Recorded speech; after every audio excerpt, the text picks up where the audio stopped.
طلبتوا مني الوصفه ديال المملحات، اكيد غادي نشاركها معكم في جميع التفاصيل في هذا الفيديو. سجلوها عندكم وبارطاجيوها مع الناس العزاز عليكم، حيت هاد المملحات تيجيو رائعين لذاذ بزاف، غادي تحتاجوهم بزاف في المناسبات ديالكم. سجلوا الفيديو.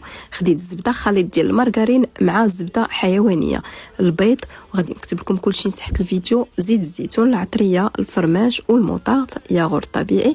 خلطت مزيان غير برؤوس الاصابع، هاد العجينه ما كتحتاج شد ليك. زدت الفرماج هنا محكوك، الدقيق وخميره الحلويات. ضروري تجمعوها غير برؤوس الاصابع، ما كتبغيش تشد ليك هاد العجينه باش ما تجيكمش قاصحه، وهذا هو السر ديال نجاح المملحات. من بعد خليت العجينه ترتاح في الثلاجه، قسمتها هكا 4 القطع وزدت خليتهم 4 ساعات يرتاحوا. القطعه الاولى طلقتها هكا فوق ورق الفرن وقديت لها الجوانب، دهنتها بصفر البيض مع شويه ديال لاصوص صوجا، ورشيتها هنايا بهذا الخليط ديال اللوز مع الزراره. غنخلي لكم كلشي مكتوب تحت الفيديو.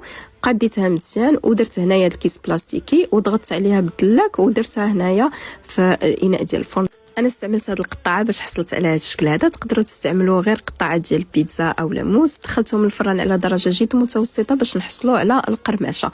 خديت القطعه الثانيه طلقتها هي، دهنتها بالبيض، رشيتها بجوج انواع ديال الفرماج، قطعتها على هذا الشكل ديال الشرائح ودخلتهم حتى هما الفران. وهذه هي النتيجه النهائيه. شكلات الاخرين غنشاركهم معكم من بعد. هادو راه كيجيو رائعين، جربوهم حتى نتوما وبالصحه والراحه.